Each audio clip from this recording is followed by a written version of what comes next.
Dalam seri yang ke-200 ini, didukung oleh para pemain, Eli Ermawati sebagai Meisin, Yuli Mulyana sebagai Ayu Wandira, Hari Laksono sebagai Rakeh Pamintihan, Kang Dahlan sebagai penghulu perkawinan, M. Abud sebagai Arya Dwi Pangga, dan Asdi Suhastra, pembawa cerita. Selamat menikmati.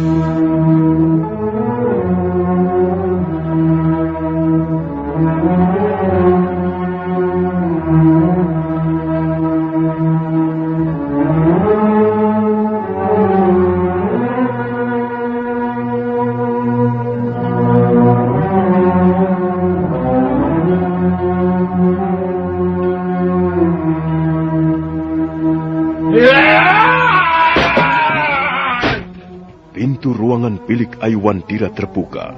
Meisin terkejut, demikian pula Rakeh Pamintihan.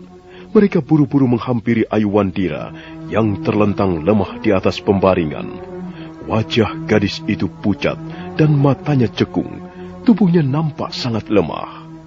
Ayu, apa yang kau rasakan, anakku? Aku tidak merasakan apa-apa, Bu. Wajahmu pucat, matamu cekung, dan badanmu nampak lemah sekali, Ayu. Dia sama sekali tidak mau makan, Bapak Rake. Entahlah, apa maksudnya dia melakukan semua ini?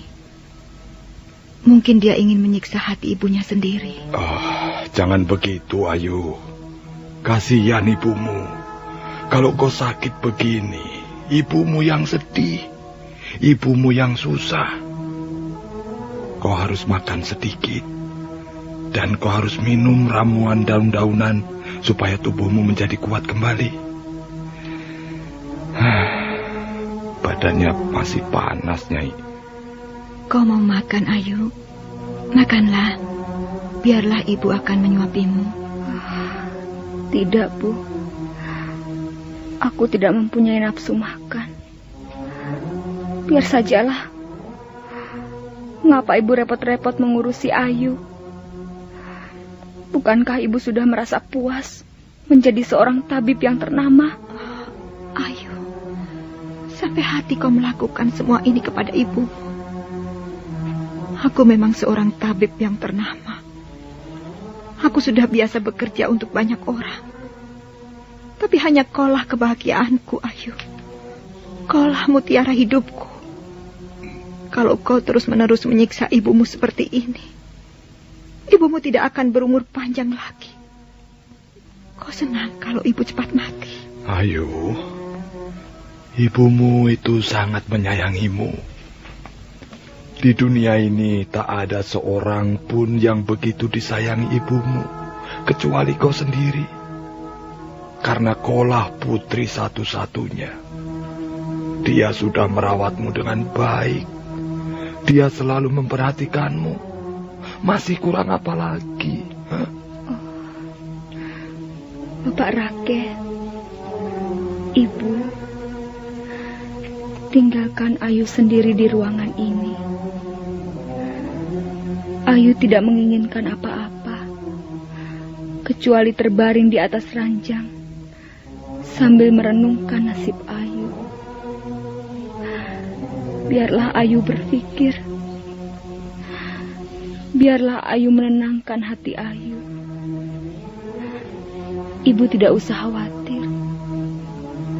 Ayu tidak apa-apa. Ayu memang sedikit kurang sehat. Tapi tidak apa-apa. Percayalah. Ayu akan segera sembuh. Ibu tidak usah bersedih hati.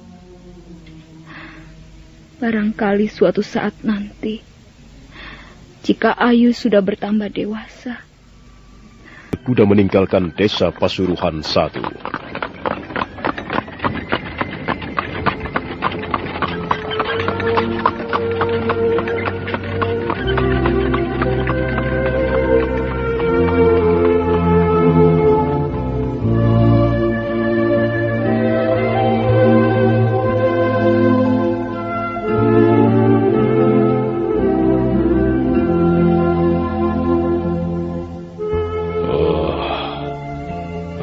Aku sama sekali tidak menduga. Jadi rupanya bocah perempuan yang kemarin datang ke rumahku itu anakmu, Nyai Paricara. Benar, Bapak Penghulu Perkawinan. Ayu Wandira adalah anak gadis saya. Nyai Paricara datang kemari untuk mohon petunjuk kepada Bapak Penghulu Perkawinan. Aku sudah tahu persoalan kalian, Nyai Paricara. Anakmu sudah menceritakan semuanya. Maaf, Bapak Penghulu Perkawinan. Apakah keadaan kami sudah tidak bisa diperbaiki lagi? Saya kasihan anak saya. Dia sangat menderita karena apa yang telah dilakukan orang tuanya. Dia sangat menderita karena masa lalu orang tuanya yang begitu hitam dan mencekam. Nyai Paricara, anakmu itu memang pantas dikasihani. Secara hukum adat, anakmu itu tidak dapat dikatakan sebagai anak. Karena kedua orang tuanya tidak pernah melangsungkan perkawinan secara sah. Iya, Bapak Penghulu. Saya mengerti. Dan saya bermaksud memperbaiki keadaan kami yang sudah demikian rusak. Saya ingin anak saya hidup bahagia tanpa beban, tanpa harus menanggung dosa-dosa orang tuanya. Itulah maksud kedatangan saya kemari. Ya. Saya ingin mohon petunjuk Bapak Penghulu Perkawinan. Nyai Paricara ingin melangsungkan perkawinan dengan Tuan Dwi Pangga, ayah kandung Ayu Wandira. Ya, memang itulah satu-satunya cara. Tidak ada cara yang lain. Kita hidup di tengah-tengah masyarakat, Nyai Paricara. Dan masyarakat mempunyai peraturannya sendiri-sendiri. Deso mawa coro, negoro mawa toto. Masyarakat mempunyai tata tertib, mempunyai peraturan yang harus ditaati. Kalau ada seorang warga desa melanggar tata tertib itu, bukan hanya dia, tapi seluruh masyarakat ikut menanggung akibatnya. Jadi kita semua mempunyai kewajiban memelihara keseimbangan. Kita mempunyai kewajiban memelihara tata nilai yang berlaku di masyarakat, di mana kita tinggal. Iya, Bapak Penghulu Perkawinan. Saya mengerti. Sekarang saya mohon petunjuk Bapak. Maaf, Nyai Paricara. Apakah orang tua laki-laki anakmu itu sekarang masih hidup? Masih, Bapak. Dia masih hidup. Apakah dia juga bersedia melangsungkan perkawinan untuk menghapus dosa-dosa di masa lalunya? Saya belum membicarakan persoalan ini dengannya, Bapak. Tapi saya kira dia tidak keberatan. Baiklah. Kalau begitu, saya akan berusaha membantu kalian. Kalian memang harus menyelenggarakan upacara perkawinan itu. Kalau memang kalian ingin Ayu Wandira diakui sebagai anak yang syah. Baiklah. Maaf, Bapak. Persiapan apa saja yang perlu kami lakukan untuk upacara perkawinan itu nanti? Seperti yang sudah kalian ketahui, dan seperti yang sudah diketahui banyak orang, ada 8 macam perkawinan. Ada 8 macam wiwaha. Dan apa yang telah dialami Nyai Paricara bersama seorang lelaki beberapa tahun yang lalu, tergolong perkawinan yang mempunyai martabat paling rendah. Perkawinan itu disebut perkawinan pai saja, atau wiwaha pai saja.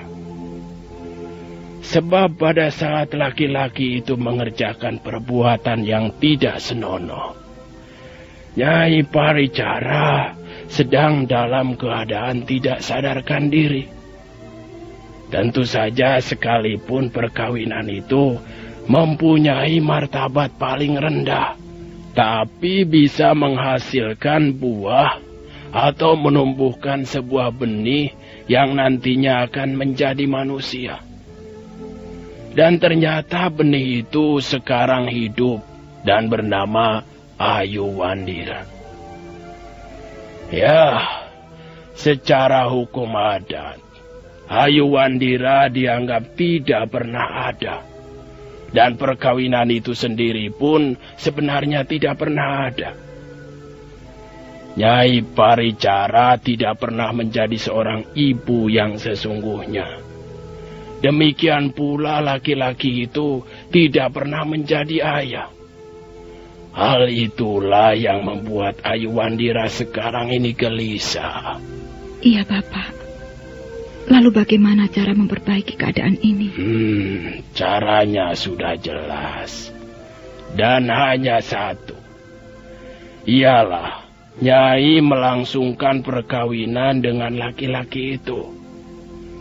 Dan perkawinan itu nanti akan disebut perkawinan wisawajit atau perkawinan untuk menghapus noda. Jika perkawinan itu sudah dilaksanakan, maka si anak, si ibu, dan si ayah barulah menjadi anggota sebuah keluarga yang wimala. Wimala artinya suci, tak ternoda.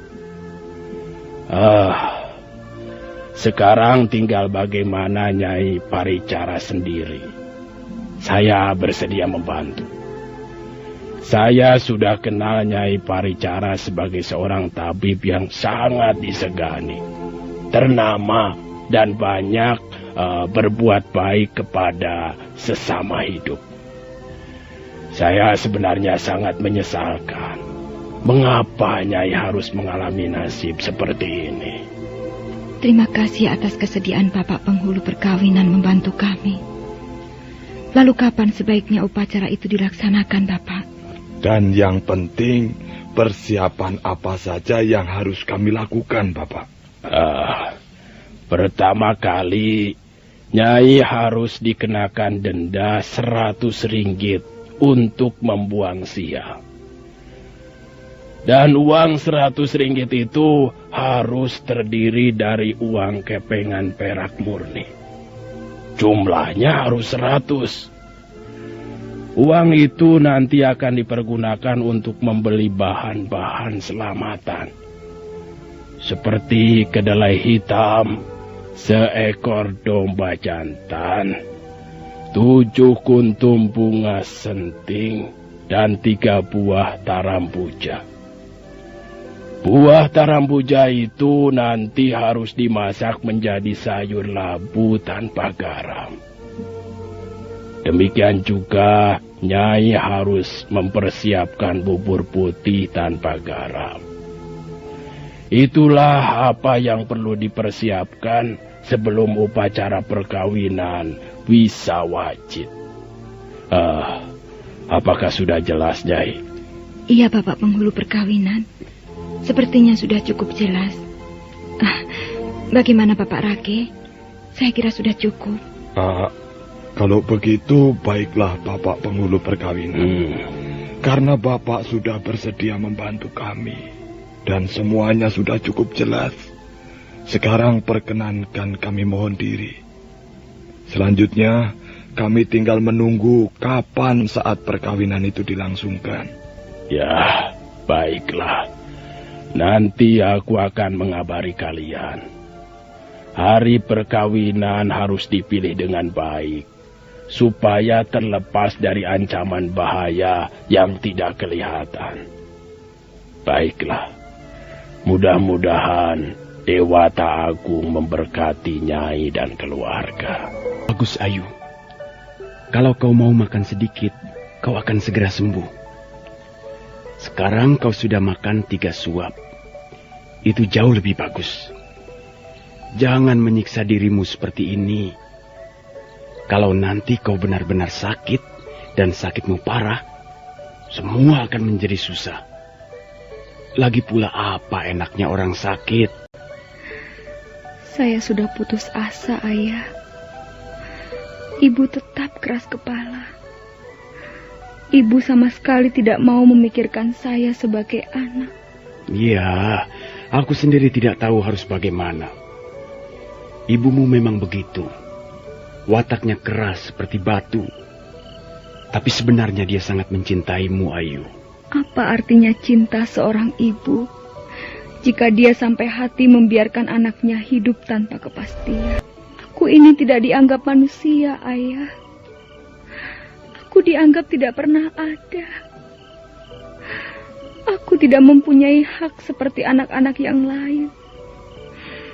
Mereka, anak-anak yang lain, bisa hidup tenang dan bahagia bersama kedua orang tuanya. Karena kedua orang tuanya saling mencintai. Dan mereka pernah memasuki puri perkawinan sebelum melahirkan anak-anak mereka. Tapi bagaimana dengan Ayu? Sebenarnya bukan ibumu yang salah, Ayu. Akulah yang salah. Akulah yang kotor. Semua ini terjadi dan kau bisa lahir ke muka bumi karena perbuatanku yang kotor. Maafkan aku, Ayu. Akulah yang salah. Ayahmu yang salah. Aku ini benar-benar seorang laki-laki yang menjijikkan. Menjijikkan dan tidak ada harganya. Aku mempunyai dosa besar kepada ibumu dan juga kepadamu. Aku tidak tahu apakah aku akan bisa menghapus dosa-dosaku itu sebelum aku mati nanti. Apa yang kau lakukan di sini, Tuan Tripangga? Oh, kau, Nyai. Aku hanya ingin menengok Ayu. Katanya dia sakit. Ayu tidak apa-apa. Sebentar lagi dia akan sembuh kembali. Aku baru saja menyuapi bubur manis. Dan Ayu mau makan 3 suap. Rupanya kalian berdua sudah berkomplot untuk memojokkan aku. Nyai, jangan salah paham. Ya, kalian berkomplot. Kalian sengaja mengadakan komplotan untuk memojokkan aku. Dan sekarang, aku benar-benar terpojok. Aku tidak bisa menghindarkan lagi. Apa maksudmu, Nyai? Kami tidak pernah mengadakan komplotan apa-apa. Kalau aku datang kemari, aku hanya ingin menengok Ayu. Sudahlah, tak ada gunanya kau bicara. Persoalan ini akan segera kita selesaikan bersama-sama. Sekarang ikutlah aku. Aku mau bicara denganmu, Arya Dwi Pangga. Ayu, kau tunggu di sini sebentar ya. Ibumu ingin bicara denganku.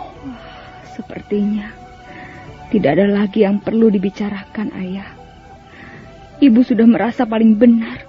Jangan begitu. Kau harus tetap menghormati ibumu. Bagaimanapun juga dia telah melahirkanmu dengan susah payah. Kau tidak boleh menyakiti hatinya, Ayu.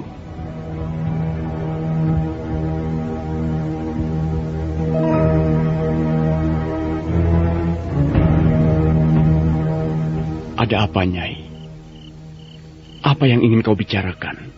Aku kira tidak ada pilihan yang lain lagi. Aku terpaksa meluluskan keinginan Ayu. Kalau begitu akan sangat baik jadinya, Nyai. Aku sudah menemui Bapak Penghulu Perkawinan. Dan barangkali dalam beberapa hari ini, kita akan melangsungkan upacara perkawinan demi Ayu Wandira. Ingat, Tuan Dwi Pangga, ini hanya demi Ayu Wandira. Semua ini salahku. Aku menyesal sekali, Nyai. Aku sama sekali tidak menduga bahwa perbuatanku dulu akan berakibat seperti ini. Maafkan aku, Nyai. Maafkan aku, Nona Mestia. Ya, memang akulah orang yang paling berdosa. Dosa-dosaku setinggi gunung sedalam lautan. Aku telah menghancurkan hidupku sendiri dan juga hidupmu, Nyai Paricara. Juga hidup Ayu Wandira. Aku telah mengotori jiwa dan ragamu Aku telah mencelupkan kepribadianmu yang indah ke dalam lumpur. Dosaku memang tidak bisa diampuni lagi. Tuan Dwi Pangga, aku benci melihat tangismu. Iya. Baiklah, Nyai. Aku tidak akan menangis lagi. Baiklah, maafkan aku. Aku terlalu bersedih. Aku kasihan pada anak kita. Jangan sebut anak kita. Kau tidak pernah menginginkan anak itu lahir ke muka bumi. Kau tidak pernah membayangkan bahwa perbuatanmu akan menjelma menjadi manusia perempuan yang bernama Aiwandira, bukan? Jangan sebut anak kita. Kau tidak pernah mempunyai anak. Aiwandira adalah anakku. Baiklah. Baik, Nyai. Dia anakmu. Aku memang tidak pantas mempunyai anak. Apalagi sekarang ini. Mana ada orang buta dan menderita seperti Arya Dwi Pangga mempunyai anak? Baiklah. Kau benar, Nyai. Aiwandira bukan anakku. Dia hanya anakmu. Sekarang, apa yang ingin kau bicarakan? Dalam beberapa hari ini, kita akan menjalani upacara perkawinan. Dan perkawinan itu hanyalah sekedar untuk menghapus noda-noda perbuatanmu di masa lalu. Tapi ingat, Tuan Dwi Pangga, ini kulakukan hanya demi Aiwandira. Dan sebenarnya, kita tidak pernah benar-benar kawin secara resmi. Ini hanya merupakan persyaratan saja. Persyaratan agar Aiwandira diakui sebagai anak oleh hukum adat yang berlaku di negeri ini. Apakah Tuan Dwi Pangga paham? Iya, Nyai. Aku paham. Aku mengerti apa maksudmu. Aku menurut saja. Aku sudah tidak punya apa-apa lagi yang bisa kubanggakan. Karena itu, aku hanya tinggal menurut saja apa perkataanmu, Nona Maisin.